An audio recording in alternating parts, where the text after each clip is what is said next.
സാധാരണയായി എന്തെങ്കിലും അപകടം സംഭവിച്ചിട്ടുള്ളതോ അതല്ലെങ്കിൽ എന്തെങ്കിലും യന്ത്ര തകരാറുകളുള്ളതോ ആയ വാഹനങ്ങളാണ് അത് റിപ്പയർ ചെയ്യുന്നതിന് വേണ്ടി നമ്മളെ അടുത്തുള്ള വർക്ക്ഷോപ്പുകളിലേക്കൊക്കെ കെട്ടിവലിച്ച് എത്തിക്കേണ്ടുന്ന അവസ്ഥ വരുന്നത്.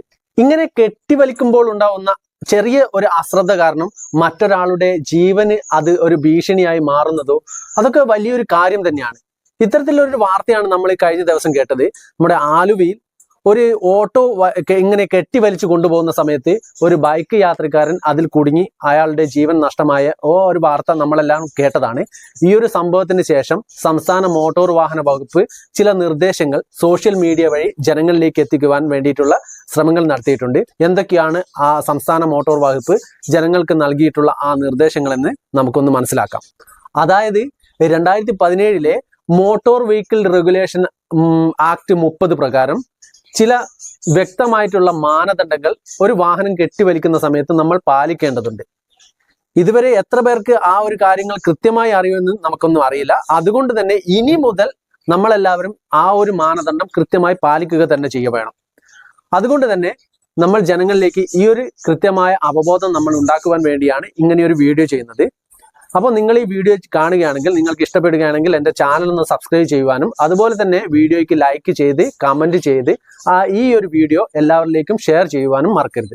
ഇതിൽ ഒന്നാമതായിട്ടുള്ളത്, നമ്മൾ യാതൊരു കാരണവശാലും ഒരു ഇരുചക്ര വാഹനം, അതായത് മോട്ടോർ സൈക്കിൾ, സ്കൂട്ടർ എന്നിവ പോലുള്ള വാഹനങ്ങൾ ഒരു കാരണവശാലും എന്തെങ്കിലും അപകടത്തിൽപ്പെട്ടാലോ അതേപോലെ തന്നെ യന്ത്ര തകരാറുകൾ ഉണ്ടെങ്കിലോ അത് ഓടിക്കുവാൻ കഴിയാത്ത ഒരവസ്ഥയിൽ നമ്മൾ യാതൊരു കാരണവശാലും അത് കെട്ടിവലിച്ചു കൊണ്ടുപോകാൻ പാടില്ലതല്ല. ഇനി രണ്ടാമതായിട്ടുള്ളത്, നമ്മളൊരു വാഹനം കെട്ടിവലിക്കുകയാണെങ്കിൽ ആ വലിക്കുന്ന വാഹനം യാതൊരു കാരണവശാലും മണിക്കൂറിൽ 25 കിലോമീറ്റർ കൂടുതലായിട്ട് സ്പീഡിൽ സഞ്ചരിക്കുവാൻ പാടുള്ളതല്ല. ഇനി മൂന്നാമതായിട്ടുള്ള കാര്യം, നമ്മളൊരു വാഹനം കെട്ടിവലിച്ചു കൊണ്ടുപോവുകയാണെങ്കിൽ ആ ഒരു വലിക്കുന്ന വാഹനവും അതുപോലെ തന്നെ വലിക്കപ്പെടുന്ന വാഹനവും തമ്മിലുള്ള അകലം, അതിന്റെ ഇടയിലുള്ള അകലം 5 മീറ്ററിൽ കൂടുവാൻ പാടില്ലതല്ല.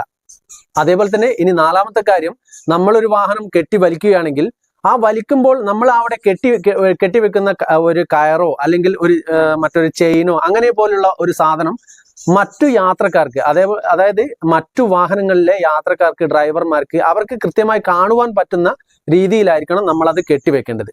ഇനി അഞ്ചാമതായിട്ടുള്ളത്, 10 സെന്റിമീറ്റർ ഉയരവും അതുപോലെ തന്നെ 2 സെന്റിമീറ്റർ വീതിയും അതേപോലെ തന്നെ 2 സെന്റിമീറ്റർ അക്ഷരങ്ങൾക്കിടയിൽ വിടവുമുള്ള റിട്രോ റിഫ്ലക്റ്റ് ആയിട്ടുള്ള ഓട്ടോ എന്ന അടയാളം അത് നമ്മൾ ഈ കെട്ടിവലിക്കുന്ന വാഹനത്തിന്റെ മുൻവശത്തും അതുപോലെ തന്നെ കെട്ടിവലിക്കപ്പെടുന്ന വാഹനത്തിന്റെ പിൻവശത്തും വ്യക്തമായിട്ട് മറ്റു വാഹന യാത്രക്കാർക്ക് കാണുവാൻ കഴിയുന്ന രീതിയിൽ പ്രദർശിപ്പിക്കുക തന്നെ വേണം. ഇനി അതേപോലെ തന്നെ അപകട മുന്നറിയിപ്പ് ലൈറ്റുകൾ, അതായത് ഹസാർഡ് ലൈറ്റുകൾ പ്രവർത്തിപ്പിക്കാതെ രാത്രിയിലോ അതേപോലെ തന്നെ വെളിച്ചക്കുറവുള്ള സമയത്തോ അതേപോലെ തന്നെ നമ്മുടെ അനുകൂലമല്ലാത്ത കാലാവസ്ഥയുള്ള സമയത്തോ യാതൊരു കാരണവശാലും ഒരു വാഹനം കെട്ടിവലിച്ച് കൊണ്ടുപോകുവാൻ പാടുള്ളതല്ല. ഇനി അപകടത്തിൽപ്പെട്ട വാഹനത്തിന്റെ ഹസാർഡ് ലൈറ്റുകൾ പ്രവർത്തിച്ചില്ലെങ്കിൽ പോലും കെട്ടിവലിക്കുന്ന വാഹനത്തിന്റെ ഹസാർഡ് ലൈറ്റുകൾ പ്രവർത്തിപ്പിക്കാതെ യാതൊരു കാരണവശാലും ഒരു വാഹനത്തെ കെട്ടിവലിക്കുവാൻ പാടുള്ളതല്ല. ഇനി ഈ നിയമത്തിൽ പറഞ്ഞിട്ടില്ലെങ്കിൽ പോലും ഒരു വാഹനം നിങ്ങൾ കെട്ടിവലിക്കുകയാണെങ്കിൽ അതിന്റെ ആ ഒരു കെട്ടിവലിച്ച് കൊണ്ടുപോകുന്ന സമയത്ത് നമ്മളൊരു ജംഗ്ഷനിലേക്ക് പ്രവേശിക്കുകയോ അതുപോലെ തന്നെ നമ്മളൊരു റോഡിന് കുറുകെ കടക്കുകയോ അല്ലെങ്കിൽ യു ടേൺ എടുക്കുകയോ ചെയ്യുന്ന സന്ദർഭങ്ങളിൽ അത്യന്ത ശ്രദ്ധയോടുകൂടി മാത്രമേ നമ്മൾ ആ വാഹനം മുന്നോട്ട് കൊണ്ടുപോകാൻ പാടുള്ളൂ.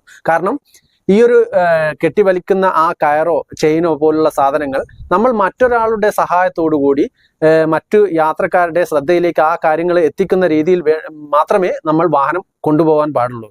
അതായത് മറ്റൊരാളുടെ സഹായം നിങ്ങൾ പൂർണ്ണമായും ആശ്രയിച്ചിരിക്കുക തന്നെ വേണം. അതുപോലെ തന്നെ നമ്മൾ ഇവിടെ ചിലയിടങ്ങളിൽ കാണാറുണ്ട്, അത് പ്രത്യേകിച്ച് ഈ ഒരു 2 വീലർ മെക്കാനിക് ഷോപ്പുകളിലുള്ള ആളുകളാണ് കൂടുതലായിട്ട് അത് ചെയ്ത് കാണുന്നത്. നമ്മൾ കേടായിട്ടുള്ള ഒരു ഇരുചക്ര വാഹനം അത് മറ്റൊരു വാഹനത്തിൽ ഇരുന്നു കൊണ്ട് ചവിട്ടി നീക്കി കൊണ്ടുപോകുന്ന ആ ഒരു സിറ്റുവേഷൻ നമ്മൾ കാണാറുണ്ട്. അത് കൃത്യമായിട്ടുള്ള ഒരു നിയമവിരുദ്ധമായിട്ടുള്ള ഒരു കാര്യം തന്നെയാണ്. അത് ചവിട്ടി നീക്കുന്ന ആൾക്കും അതേപോലെ തന്നെ അത് ഓടിക്കുന്ന ആൾക്കും ഒരേപോലെ അപകടം ഉണ്ടാക്കുന്ന ഒരു കാര്യം തന്നെയാണെന്ന് എല്ലാവരും പ്രത്യേകം ശ്രദ്ധയിൽപ്പെടുത്തുക.